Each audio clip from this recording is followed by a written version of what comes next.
May lupa kayong pinagtatalunan. Ikaw ay nakatira sa isang lungsod pero ang iyong kalaban ay aktwal na nakatira sa ibang lungsod o munisipalidad. Kailangan mo pa bang dumaan sa barangay conciliation bago mag-file ng kaso sa korte? Paano kung ang lupa ay nasa lugar kung saan nakatira ang iyong kalaban? Sa Verside versus Hernandez, sinabi ng Supreme Court na hindi otomatikong required ang barangay conciliation dahil lamang ang dispute ay tungkol sa lupa. At sa kasong ito, naparusahan pa ang hukom na nag-dismiss sa kaso dahil sa maling aplikasyon ng batas. Ako po si Atty. Claribel Lucila at ipapaliwanag ko ang batas ng malinaw, simple, totoo at para sa lahat. Pag-uusapan natin ngayon ang Verside versus Hernandez, Administrative Matter Number MTJ 001265, decided on April 6, 2000.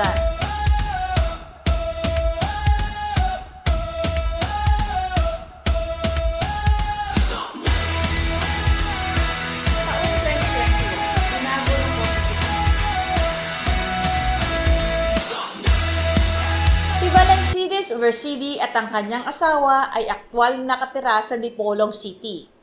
Ang kanyang kalaban na si Daria ay nakatira naman sa Tudela, Misamis Occidental. Ang lupang kanilang pinagtatalunan ay nasa Upper Centro, Tudela, Misamis Occidental. Nag-file ang mag-asawang Verside ng kaso para sa recovery of possession ng lupa sa Municipal Circuit Trial Court ng Clarin at Tudela. Hindi muna sila dumaan sa barangay conciliation. Sa kanyang answer, sinabi ni Galleros na dapat madismiss ang kaso dahil hindi muna ito dinala sa lupong tagapamayapa. Pumayag ang hukom. At ayon sa hukom, dahil real property ang pinag-uusapan, dapat munang dalhin ang dispute sa barangay kung saan matatagpuan ang lupa. Kaya dinismiss ng hukom ang kaso. Subalit iginiit ng mga Verside na hindi required ang prior barangay conciliation. Sila ay nakatira sa Dipolog City samantalang si Galleros ay nakatira sa Tudela, Misamis Occidental.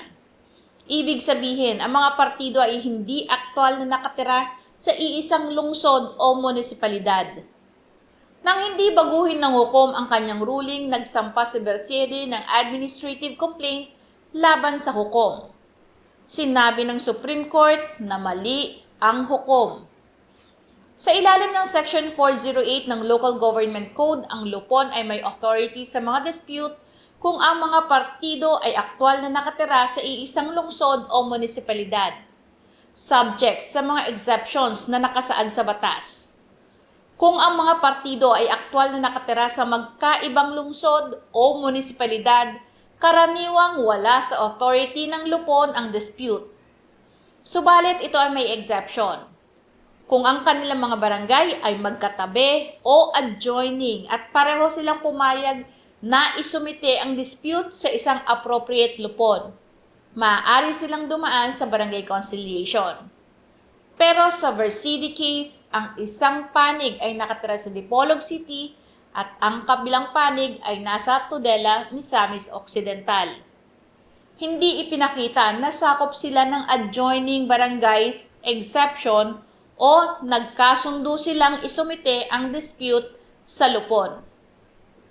Kaya hindi required ang prior barangay conciliation bilang kondisyon bago mag-file ng kaso. May provision sa Section 409 ng Local Government Code na nagsasabing ang dispute involving real property ay dapat dalhin sa barangay kung saan matatagpuan ang lupa o ang mas malaking bahagi nito. Pero ang rule na iyan ay tungkol sa venue, kung saang barangay ihahain ang dispute kapag sakop ito ng katarungang pambarangay. Hindi nito pinapalawak ang authority ng lupon upang sakupin ang mga partidong aktwal na nakatira sa magkaibang lungsod o munisipalidad. Sa madaling salita, hindi sapat na sabihing dahil narito ang lupa, dapat dito rin sa barangay dumaan ang lahat ng partido. Kailangan munang tanungin, ang mga partido ba ay aktwal na nakatira sa iisang lungsod o munisipalidad? Kung hindi, karaniwang hindi condition precedent ang barangay conciliation.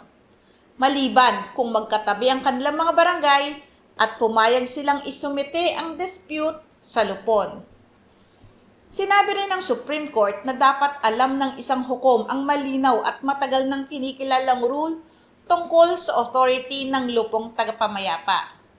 Sa halip na itama ang kanyang unang ruling, ipinilit pa ng hukom ang kanyang interpretation at gumamit ng mga provision na hindi isinasaalang-alang ang buong batas at ang existing Supreme Court rulings. Dahil dito, siya ay napatunayang guilty of gross ignorance of the law. Pinagmulta siya ng 2,000 pesos at binalaan na ang pag-uulit ng kaparehong pagkakamali ay paparusahan ng mas mabigat. Tatlong mahalagang aral ang matutunan natin sa kasong ito. Una, ang pangunahing tanong ay kung saan aktwal nakatira ang mga partido. Hindi sapat na tingnan lamang kung saan matatagpuan ang lupa. Pangalawa, kung ang mga partido ay nakatira sa magkaibang lungsod o munisipalidad, karaniwang hindi require ang prior barangay conciliation. Ngunit tandaan ang exception kapag adjoining ang kanilang mga barangay at pareho silang pumayag na dumaan sa lupon. Pangatlo, ang rule tungkol sa barangay kung saan matatagpuan ang lupa ay isang rule on venue. Hindi nito binabago ang requirement na dapat munang sakop ng authority ng lupon ang dispute. Kaya kung ikaw at ang iyong kalaban ay aktwal na nakatira sa magkaibang lungsod o munisipalidad, prior barangay conciliation is generally not required before filing the appropriate court action. May statutory exceptions kabilang ang mga sitwasyong magkatabi ang inyong mga barangay at pareho kayong pumayag na isumite ang dispute sa lupon. At kahit hindi required ang barangay conciliation, kailangan pa rin masunod ang iba pang procedural at substantive requirements ng kasong iyong ihahain. Kaya bago mag-file, itanong muna sa inyong sarili, saan ba kami aktwal na nakatira? Magkaibang lungsod ba o munisipalidad ba? Magkatabi ba ang aming mga barangay at may agreement ba kaming dumaan sa lupon?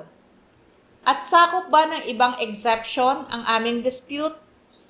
Kung may ganitong sitwasyon kayo, i-comment ang general facts ng inyong tanong, pero huwag mag-post ng buong pangalan, address, titulo ng lupa, o anumang confidential documents. I-share ang video na ito sa mga nalilito kung kailan required ang barangay conciliation.